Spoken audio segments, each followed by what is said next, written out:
ruux walba si gooni ah ayuu dhibaato u qabaa marka laga hadlayo dadka adduunkan ku nool. adiga marka aad maqasho ama aad daawato ruux abuurista uu Allah abuuray ay wax ka dhiman yihiin, waxaa laga doonayaa in aad halkaasi ku ogaato awoodda Allah subxaanahu wa ta'ala iyo abuuristiisa khalqiga sida uu abuuray.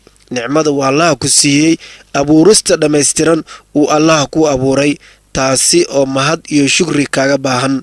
alxamdulillaah. muuqaalkan waxaan idinkugu soo gudbinaynaa ninkan u dhashay dalka Indiya oo dadka gaagaaban ah isla markaana 50 jir ah oo la moodo 3 sano jir. ninkan ayaa waxa uu la nool yahay walaashiis ka yar, ayada ayaa xanaanaysa. markii meel loo wadayo waa la xambaaraa sida caruurta oo kale. ruux kasta ayaa xambaari kara miisaankiisa oo aad u yar daraadeed. walaashiis waa ay u qabaysaa weli isaga oo 50 jir ah sidii marka uu caruurta ahaa loogu qabayn jiray. reerkiisuna waxay sheegeen in ay ninkan ogaadeen in uu noqon doono dadka gaagaaban markii uu yaraa. ninkan ayaa waxa uu leeyahay dhakhtar qaas u ah kaas oo ugu imaado gurigiisa si uu u daaweeyo cudurrada caadiga ah ee bini'aadmiga ku dhaca ayuuna ka daaweeyaa. dhakhtarkani ayaa waxa uu sheegay haddii uu heli lahaa daawo wanaagsan intii uu yaraa inuu kori lahaa oo dadka caadiga ah uu la mid noqon lahaa. ninkan adeerkii oo wax laga weydiiyey sababta ay u daaweyn waayeen intii uu yaraa ayaa sheegay reerkiisa in ay yihiin dad sabool ah oo aan awoodin dhaqaalihii ay ku daaweyn lahaayeen. ninkan ayaa moodaa ilmo yar oo 3 jir ah marka laga kaxeynayo deegaankiisa, waxaana loo iibiyaa dharka ilmaha 3 jirka ah ay xirtaan.